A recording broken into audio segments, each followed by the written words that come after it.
everyone, I Rohan Sharma welcome you to अभ्यास institute of education. Continue करते हैं class 10 का हमारा chapter arithmetic progression.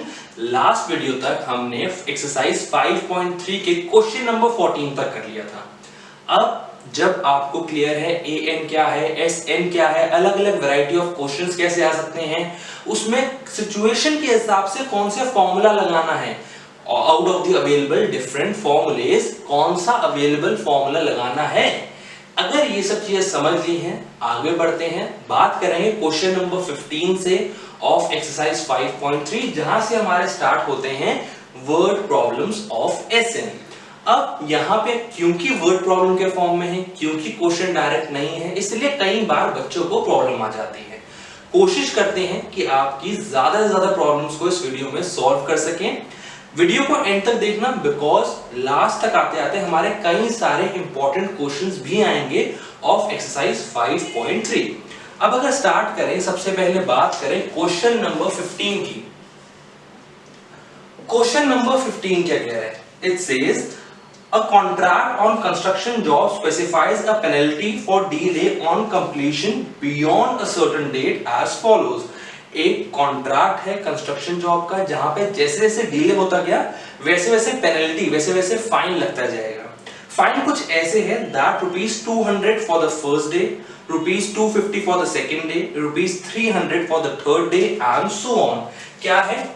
200 for the first day, 250 for the second day, 300 for the third day and so on, where they are specifying that the penalty for each succeeding day, हर अगले दिन की जो penalty है वो पहले वाले दिन से 50 ज्यादा है। तो मैं क्लियरली ऑब्जर्व कर सकता हूं जब वो कह रहे हैं हर अगले दिन की पेनल्टी पिछले दिन से 50 ज्यादा है, मतलब वो क्लियरली बता रहे हैं दैट यहाँ पे D क्या है, यहाँ पे आपका D है 50।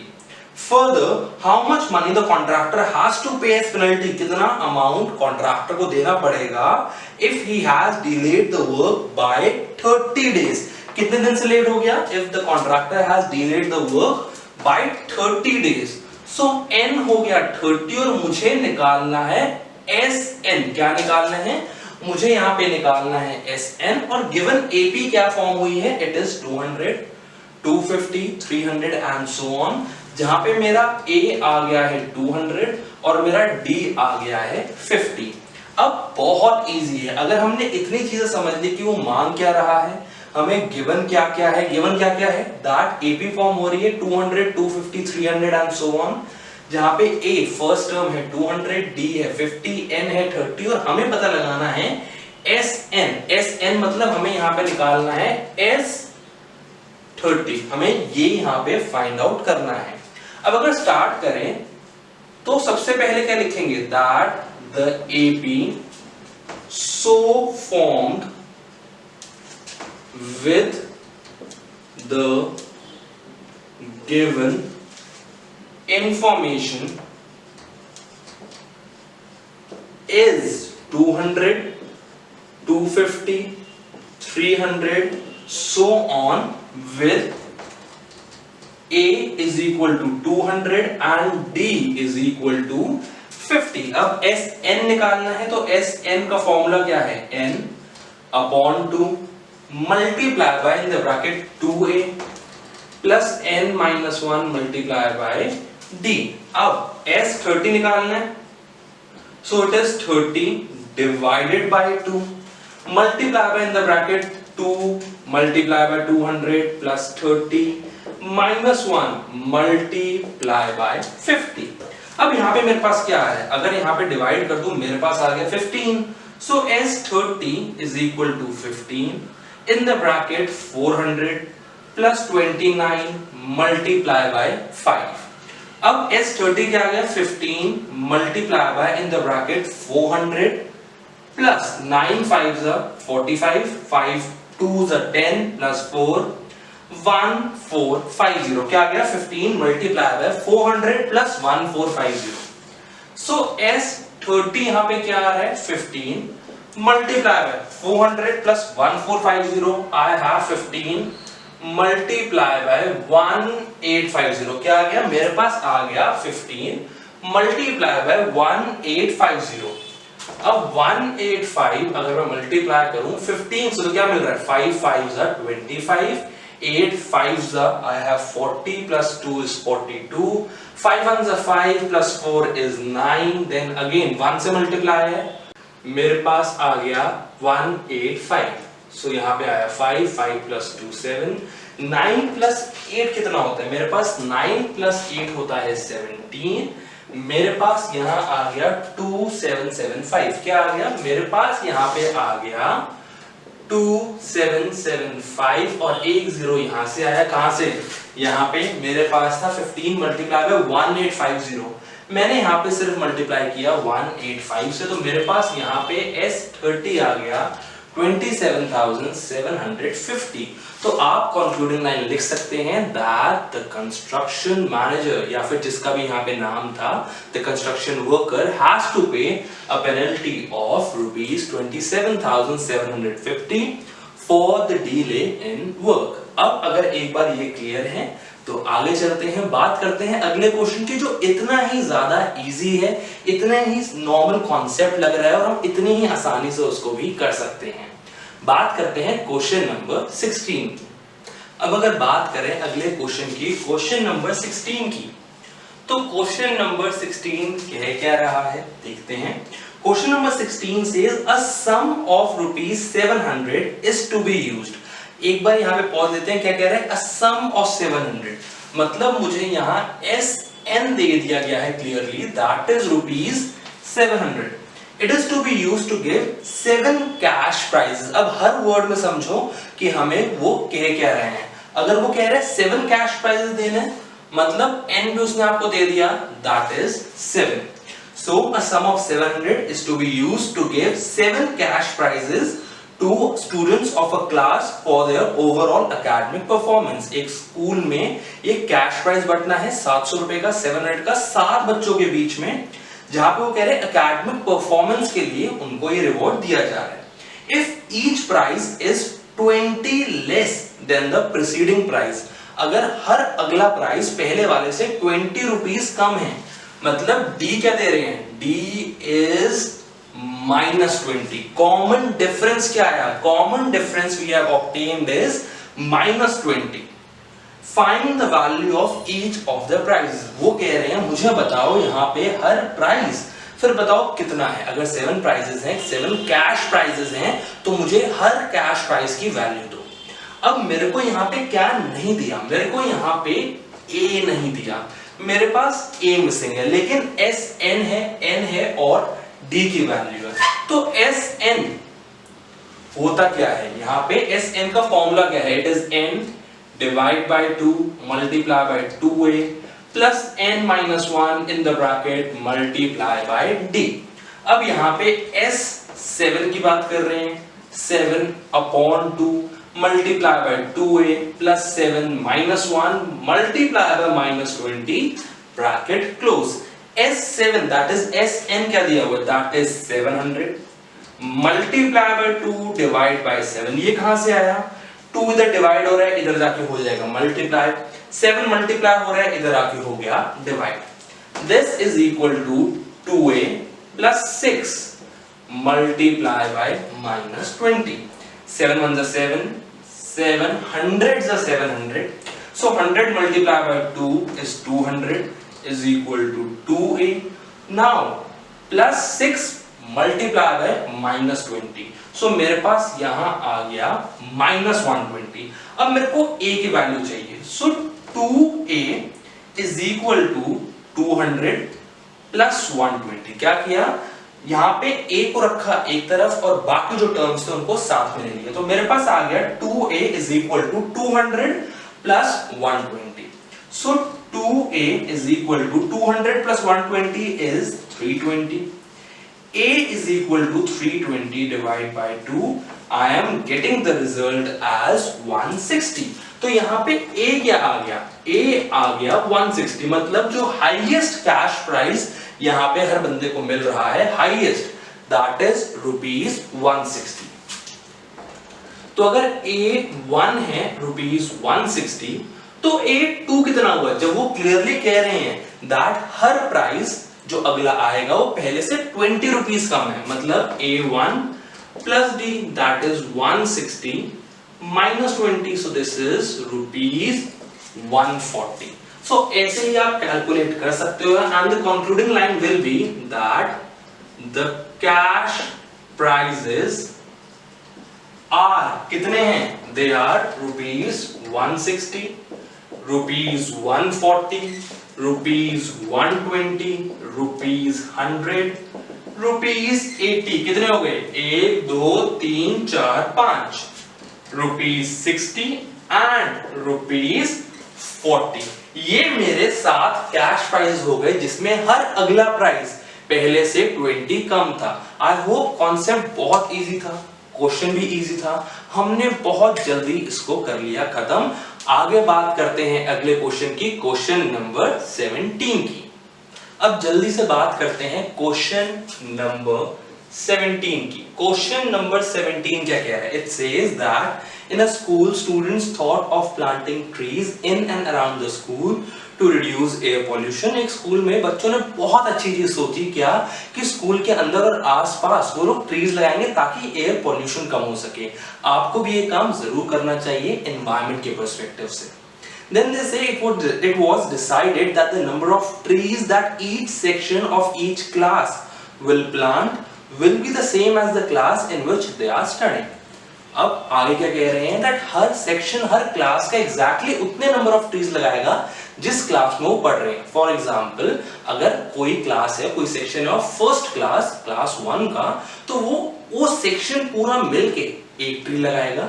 वैसे अगर आप चलोगे सेक्शन ऑफ क्लास 5 तो वो पूरा सेक्शन मिलके 5 ट्रीज लगाएगा, और अगर एक सेक्शन है ऑफ क्लास 12 तो वो सारे बच्चे, वो पूरा सेक्शन मिलके 12 ट्रीज लगाएंगे। Then they are saying there are 3 sections of each class. Her class के 3 sections हैं। Then how many trees will be planted by the student? क्या कह रहे हैं? How many trees? बताओ कितने total number of trees plant करेंगे student. मतलब यहाँ पे भी हमें जो निकालना है that is SN। क्या निकालना है?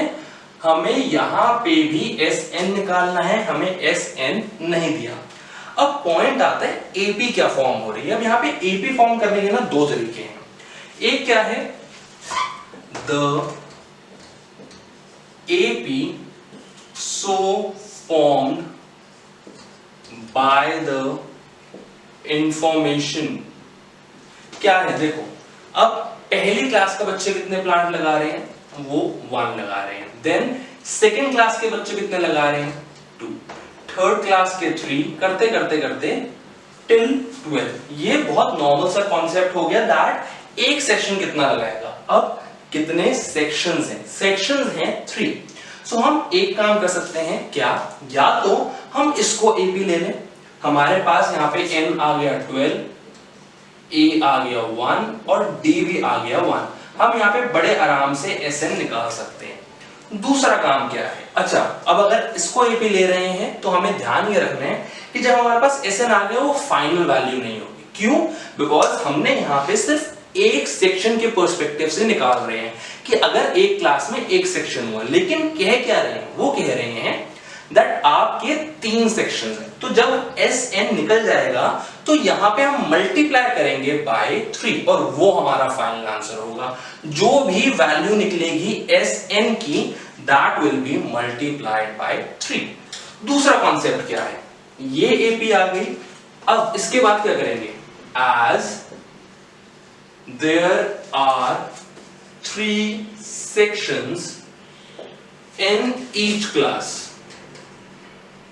As there are 3 sections in each class, this implies the AP so formed is 3, 6, 9 till 36। कैसे किया मैंने जो मेरे पास गिवन AP थी इसको मल्टीप्लाई कर दिया बाय 3।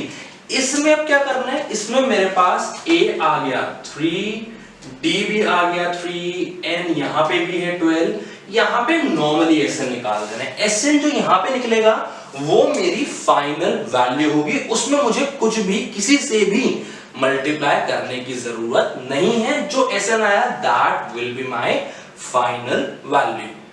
अब आप पे है कि आपको इस कॉन्सेप्ट से चलना है या इस कॉन्सेप्ट से, क्योंकि दोनों कॉन्सेप्ट्स बहुत इजी हैं, ज्यादा टाइम कंज्यूमिंग नहीं है, तो मैं दोनों का थोड़ा थोड़ा ब्रीफ दे देता हूं। जैसे यहां पे मैंने सारी फॉर्मेलिटीज कर दी हैं। एस एन का फॉर्मूला क्या है? It is an upon 2।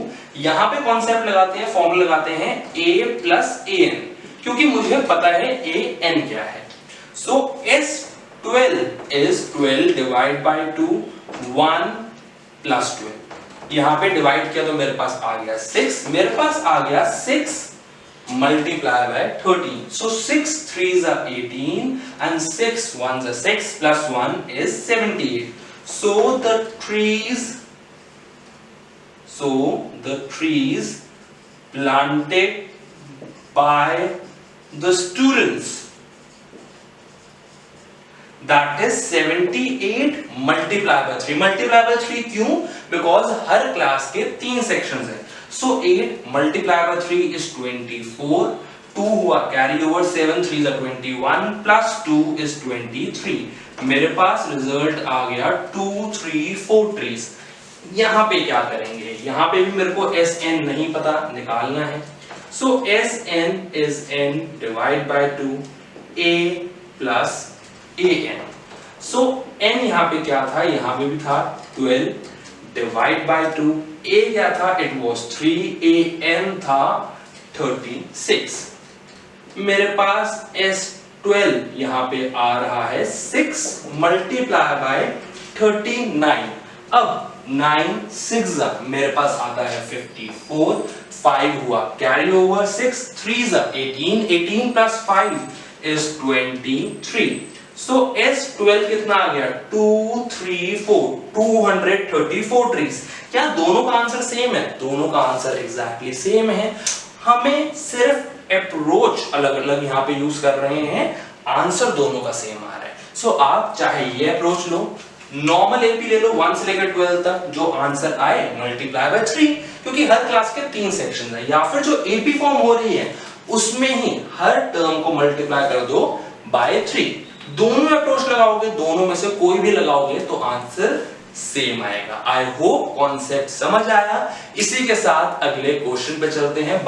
Now done with question 17, बात करते हैं क्वेश्चन नंबर 18 की। देखते हैं क्वेश्चन नंबर 18 में क्या कह रहे हैं। दे से that a spiral is made of successive semicircles। इसमें एक अच्छी बात ये है that आपको समझाने के लिए वो खुद डायग्राम दे रहे हैं बुक के अंदर। They say that a spiral is made of successive semicircles with center alternatively at A and B। जो डायग्राम यहाँ पे दिया हुआ है वो कुछ ऐसे है, जहां पे A है here and B is placed somewhere here। तो वो कह रहे हैं कि जो एक स्पाइरल बन रहा है वो सेमी सर्कल का बन रहा है, एक ये, फिर एक यहां तक, फिर एक यहां तक, जिसमें जो सेंटर है वो पहले A पे है, फिर B पे, फिर दोबारा A पे, फिर दोबारा B पे। Starting with center A of radii 0.5 centimeter, then 1.0, then 1.5, then 2.0 centimeter। तो radii के लिए क्या बता रहे हैं? That सबसे पहले हमारे पास है 0.5 सेंटीमीटर पे, देन है हमारे पास 1.0 सेंटीमीटर पे, देन 1.5 सेंटीमीटर पे, देन 2 सेंटीमीटर पे and so on. What is the total length of such a spiral? Total length मांग रहे हैं स्पाइरल की, सेमी सर्कल्स की टोटल लेंथ मांग रहे हैं। If such a spiral is made of 13 consecutive semicircles, क्या है वो कह रहे हैं अगर जो स्पाइरल है वो ऐसे 13 सेमी सर्कल से बना हुआ है तो n मेरे पास आ गया 13। बताओ टोटल लेंथ कितनी है? यहाँ पे भी हमें जो निकालना है दैट इज Sn ओनली, और Sn की जगह यहाँ पे निकालना है S13। पॉइंट है मेरे पास AP क्या है, मेरे पास AP क्या बनेगी? देखो सम किसका निकालना है? सम निकालना है ऑफ देयर मेजरमेंट, इनकी क्या लेंथ है। पॉइंट ये आता है अगर सेमी सर्कल है तो हम कैसे निकालेंगे?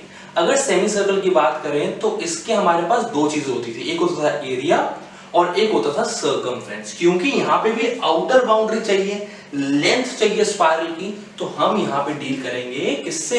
एरिया से नहीं करेंगे, हम बात करेंगे सर्कमफ्रेंस की।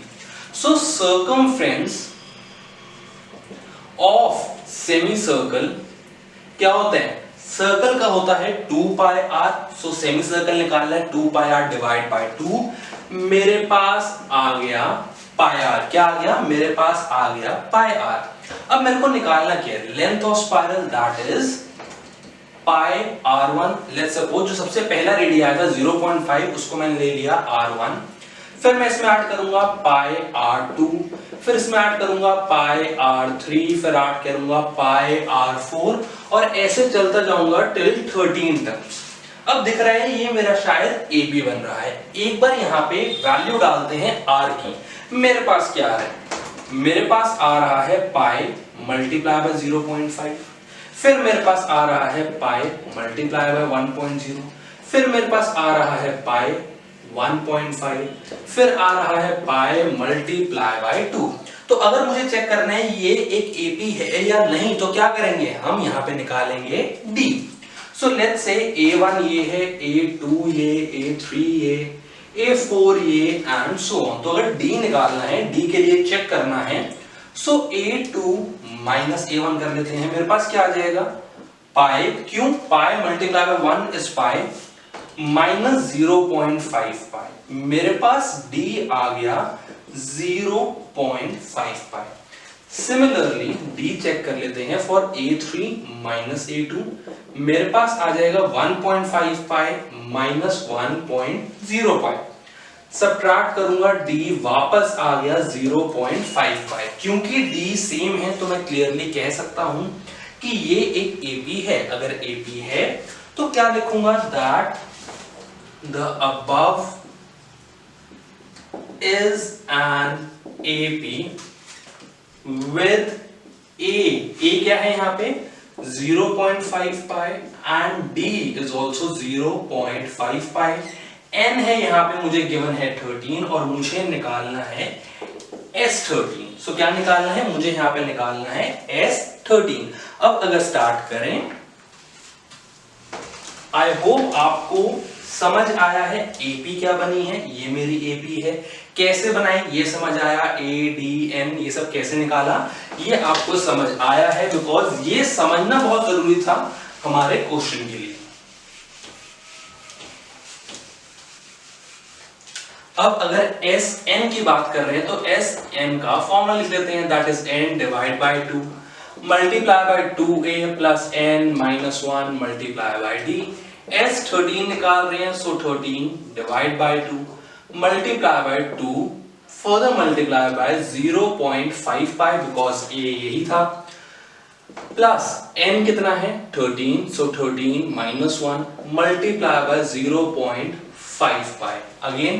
अब S13 is equal to 13 divide by 2 multiply bye 0.5 multiply by 2, मेरे पास आ गया एक normal pi, plus 13 minus 1 is 12, so 12 multiply by 0.5 पाई, मेरे पास S13 आ रहा है 13 divide by 2 multiply by pi in the bracket pi plus 12 multiply by 0.5 is 6 pi, so 13 divide by 2 multiply bye 7 पाई, क्या आ गया 13 divide by 2 multiply bye 7 pi, 7 3 is 21, 2 carry over हुआ, मेरे पास आ गया 91 divide by 2 pi. So S13 that is the length of the spiral made of 13 such semicircles starting from A and then going to B as centers.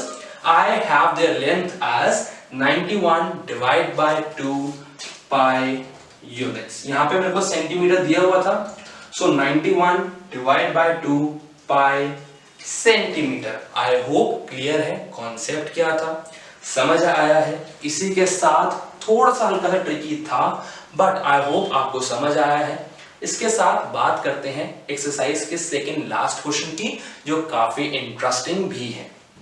अब बात करते हैं अगले question की, क्वेश्चन नंबर 19। लेकिन क्वेश्चन नंबर 19 से पहले एक छोटी सी बात कर लेते हैं। क्वेश्चन नंबर 18 में हमारा जो आंसर निकला था that was 91 divide by 2 pi centimetre. वहां पे आप पाई की वैल्यू डालेंगे, हम खुद सॉल्व कर सकते हैं। मैंने उतना सा पार्ट आप लोगों के लिए छोड़ दिया था और सॉल्व करने के बाद आप फाइनल वैल्यू निकाल सकते हैं। अब आगे चलते हैं, बात करते हैं क्वेश्चन नंबर 19 की। क्वेश्चन नंबर 19 के कह रहे बहुत इंटरेस्टिंग और बहुत इंपॉर्टेंट क्वेश्चन है। दे से 200 logs are stored in a following manner। 200 जो logs हैं, पेड़ की logs होती हैं, वो इस तरीके से हमारे पास अरेंज्ड हैं that 20 logs in the bottom row, 19 in the next, 18 in the next and so on। तो हमारे पास वो क्लियरली कह क्या रहे हैं that टोटल में 200 logs हैं। So Sn बता रहे हैं that is 200। Then they are saying कि जो सबसे नीचे वाली रो है वहां पे है 20, further you have 19, then you have 18। तो AB जो बन रही है that is 20, 19, 18 and so on। यहाँ पे मेरे पास A है 20 and D है 19 minus 20 that is -1। यहाँ पे मेरे को अभी तक N नहीं दिया हुआ। आगे बढ़ते हैं, क्वेश्चन के कह रहे हैं इन हाउ मेनी रोज। अब यहां पे निकालना ही हमें n है। In how many rows are the 200 logs placed and how many logs are there in the top row। मतलब ना तो मेरे पास यहां n है और ना ही an है, मुझे दोनों निकालने हैं। मुझे n की वैल्यू भी निकालनी है और मुझे nth टर्म की वैल्यू भी निकालनी है। जब मुझे दिया हुआ है that Sn is 200, A is 20 and D is -1। तो एक काम करते हैं, क्या करेंगे, Sn का फॉर्मूला लेते हैं, it is n divide by 2 multiply by 2a plus n -1 multiply by d। Sn यहाँ पे क्या दिया हुआ है that is 200 is equal to n divide by 2 in the bracket multiply by 2 multiply by 20 plus n -1 multiply by -1, क्योंकि a है 20 and d है मेरे पास -1। सो अगर 2 यहां भेज दूं मेरे पास आ रहा है 400 is equal to n in the bracket 40 minus n plus 1। कैसे आया, n multiply by -1 is -n, -1 multiply by -1 is +1। मेरे पास आ रहा है 400 is equal to n in the bracket 41 minus n। 400 is equal to 41n minus n square। अब इसको अगर सॉल्व करें, इसको अगर मैं ले आऊं सबसे पहले स्टैंडर्ड फॉर्म में, तो मेरे पास आ रहा है n square minus 41n plus 400 is equal to 0। ये मेरे पास आ गई क्वाड्रेटिक इक्वेशन की एक स्टैंडर्ड फॉर्म। अगर क्वाड्रेटिक इक्वेशन है, आपको पता है, मुझे भी पता है, चैप्टर 4 में बहुत आराम से कर चुके हैं। ये सॉल्व हो सकता है through middle term splitting also and by D method, discriminant method also, जिसको मैं कहता हूं क्वाड्रेटिक फॉर्मूला। किससे सॉल्व करें, आओ सॉल्व करते हैं इस बार इसको डी मेथड से। अब डी मेथड क्या होता है दैट x जो यहां पे मेरे पास है n that is equal to -b plus minus root D upon 2a, जहां पे d की वैल्यू क्या है, it is b square minus 4ac। सबसे पहले d निकालते हैं। d is equal to -41 whole square minus 4 multiply by 1 multiply by 400। ये सब कैसे आया, बिकॉज b की वैल्यू है -41, a की वैल्यू है 1 एंड c की वैल्यू है 400। अब d is equal to 41 का मुझे चाहिए स्क्वायर। क्या चाहिए, मुझे चाहिए 41 का स्क्वायर। क्या निकलेगा, द आंसर विल बी 1681। देखते हैं कैसे, 1 4 4 एंड 16। मेरे पास क्या आया, मेरे पास आ गया 1681। सो क्योंकि माइनस है लेकिन ऊपर है स्क्वायर, तो मेरे पास आंसर आ गया 1681 माइनस 4 4 16, तो यहां आ गया 1600। d की वैल्यू मेरे पास आ गई 81। So n is equal to minus of -41 plus -81 upon 2 multiply by 1। क्या किया, b d और a की वैल्यू यहां पे कर दी equate. So n is equal to 41 minus minus हो गया प्लस, प्लस माइनस रूट 81 था, सॉल्व कर लें तो मेरे पास आ जाएगा 9 अपॉन 2। क्या किया, 41 प्लस माइनस 9 डिवाइड बाय 2। तो यहां पे मेरे पास n की दो वैल्यूज निकल रही है। क्या है वो दो values, n is equal to 41 plus 9 divide by 2 और 41 minus 9 divide by 2। क्या आ रहा है, n is equal to 41 plus 9 is 50, 50 divided by 2 is 25, और 41 minus 9 is 32. 32 divided by 2 is 16. तो या तो n मेरा 25 है या है 16. अब हम पढ़ चुके हैं इस चैप्टर की स्टार्टिंग में कि या तो मेरा n पॉजिटिव होगा या फिर वो एक सॉल्वेबल फ्रैक्शन में होगी. ना तो n नेगेटिव हो सकता है ना ही वो एक फ्रैक्शन में आ सकता है जिसको मैं फर्दर सॉल्व नहीं कर सकता. अब अगर मेरे पास आ रहे 25 और 16 मतलब दोनों ही कंटेंडर्स हैं. मेरा n 25 भी हो सकता है 16 भी, तो पता कैसे लगाएं? दोनों में से एक आंसर है. अब क्वेश्चन क्या कह रहा था? n भी निकालना है और a n भी. n तो निकाल लिया जिसके दो कंटेंडर्स आ गए. तो अब एक काम करते हैं, अब निकालते हैं a n. क्या निकालेंगे? अब निकालेंगे a n. अब a n का फॉर्मूला क्या होता है? a n मेरे पास होता है a plus n minus 1 multiply by d. So for n is equal to 25, पहले निकाल लेते हैं n is equal to 25 के लिए. a25 is equal to a क्या था? 20 plus 25 minus 1 multiply by minus 1. d है मेरा minus 1. So a25 is 20 plus 25 minus 1 is 24 multiply by minus 1. So a25 क्या आ गया? 20 minus 24, that is minus 4. a25 क्या आ गया?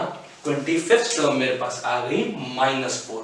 और ये आप भी जानते हैं और ये मैं भी जानता हूं कि अगर मैं लकड़ियों को अगर अरेंज कर रहा हूं रोज में कि पहले 20 फिर 19 फिर 18 फिर 17 एंड सो ऑन, तो मैं कभी भी किसी भी पॉइंट पे -4 वुड -4 लॉग्स को अरेंज नहीं कर सकता. मैं मैक्स टू मैक्स या फिर sorry minimum to minimum 1 lakh तक जा सकता हूं, 1 लॉग तक जा सकता हूं, सिर्फ एक लकड़ी रख सकता हूं ऊपर वाले में. तो मेरे पास -4 पॉसिबल ही नहीं है.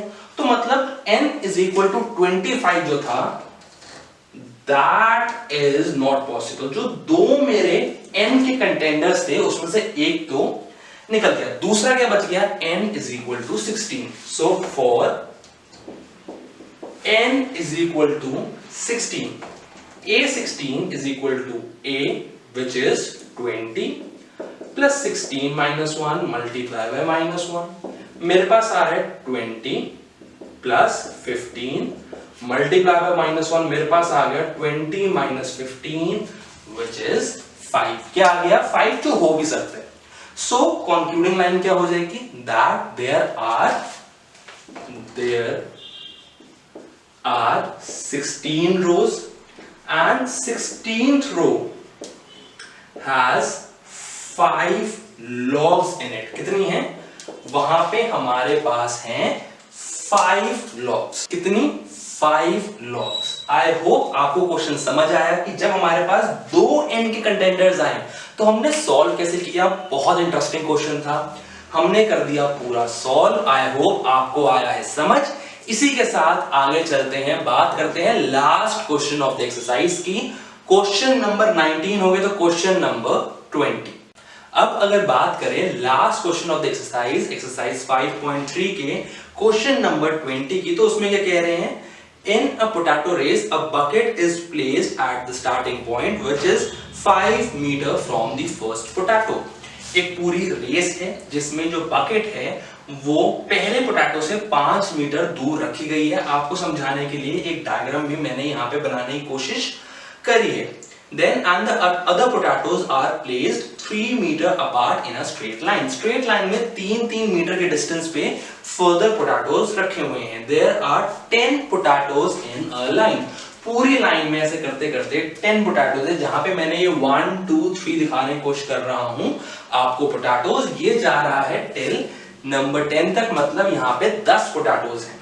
A competitor starts from the bucket, picks up the nearest potato, runs back, drop it in the bucket, runs back to pick up the next, runs to the bucket to drop it in, and she continues in the same way until all the potatoes are in the bucket. What is the total distance that the competitor has to run? क्या कह रहे हैं? That there is a girl जो यहाँ पे bucket से start कर रही है. She runs till the first potato जो 5 मीटर दूर है, यहाँ से वापस आती है. Then यहाँ पे पोटैटो को ड्रॉप करके अगला पोटैटो उठाने जाती है जो 5 + 3 मीटर्स है. पहले पोटैटो से 3 मीटर दूर है. उठा के वापस आएगी बकेट तक, वहां ड्रॉप करेगी और फिर थर्ड पोटैटो के लिए भागेगी, which will be 5 + 3 + 3 meters।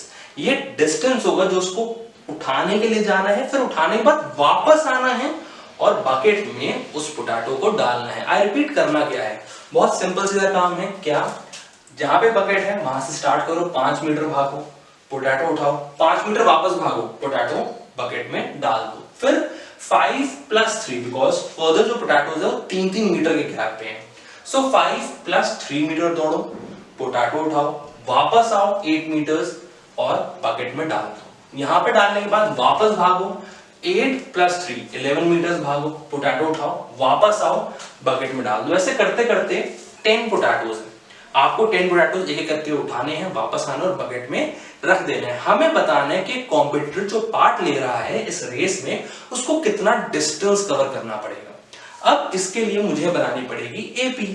Information क्या क्या दी हुई है, दैट जो n है, दैट इज जो नंबर ऑफ टर्म्स है, दैट इज 10। क्या है, जो नंबर ऑफ टर्म्स है n है, दैट इज 10 बिकॉज 10 पोटैटोज है। अब पॉइंट आता है a क्या है। कई बच्चे कहते हैं सर 5, चलो जी 5 मान लेते, लेकिन क्या उसको सिर्फ जाना है, वापस नहीं आना, उसको वापस भी तो आना है। ऐसा तो नहीं है कि वो पोटैटो उठा के वहीं रुक जाएगी, उसको भागना है, पोटैटो लेना और फिर वापस आना है। तो जो उसका a फर्स्ट है, दैट इज 5 + 5, दैट इज 10। अब दिस इज a1। अगले पोटैटो के लिए क्या करना है, 5 + 3 8 मीटर्स जाने और 8 मीटर्स वापस आने, सो 8 + 8 दैट इज 16 मीटर्स भागना है दूसरा पोटैटो उठाने के लिए। थर्ड के लिए क्या करना है, 5 + 3 is 8, 8 + 3 is 11, 11 मीटर्स जाओ और 11 मीटर्स वापस आओ, दैट इज 22 मीटर्स। तो मेरी एपी क्या फॉर्म हो रही है, the AP so formed is 10, 16, 22 and so on। कैसे बनाई, 5 मीटर गए तो 5 मीटर वापस भी आए, so 5 + 5 10, 8 मीटर्स गए तो 8 मीटर्स वापस भी आए, so 16, 22 and so on। जहां पे मेरे पास a that is first term है 10 and d is a2 - a1 that is 16 - 10 which is 6 metre. अब मुझे निकालना क्या है, मुझे निकालना है S10। S10 मुझे यहां करना है फाइंड, तो Sn का जल्दी से लिख लेते हैं formula, that is n divide by 2 multiply by 2a plus n - 1 multiply by t। अब S10 is equal to 10 divide by 2 multiply by in the bracket 2 multiply by a क्या था, a था 10 प्लस 10 - 1 मल्टीप्लाई बाय d क्या है, d मेरे पास है यहां पे 6। सो अगर इसको फर्दर सॉल्व करें तो मेरे पास क्या आ रहा है, S10 is 10 divided by 2 that is 5 multiply by in the bracket 2 multiply by 10 that is 20 plus 9 multiply by 6। तो मेरे पास आ रहा है 5 multiply by 20 plus 54। क्या आ गया, मेरे पास आ गया 20 plus 54 multiply by 5। सो मेरे पास है 5 multiply by 20 plus 54 कितना होता है 74। 5 multiply by 74, 5 4s are 27, 5s are 35 plus 2 is 37।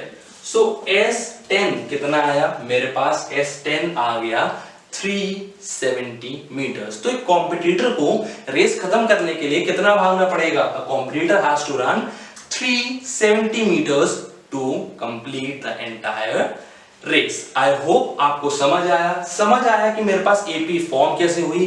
क्या कॉन्सेप्ट था कि हमने सिर्फ 5, 8, 11 नहीं ली अपनी एपी, क्या कॉन्सेप्ट की वजह से हमने 10, 16 एंड 22 ली और कैसे मेरा आंसर आ गया 370 मीटर।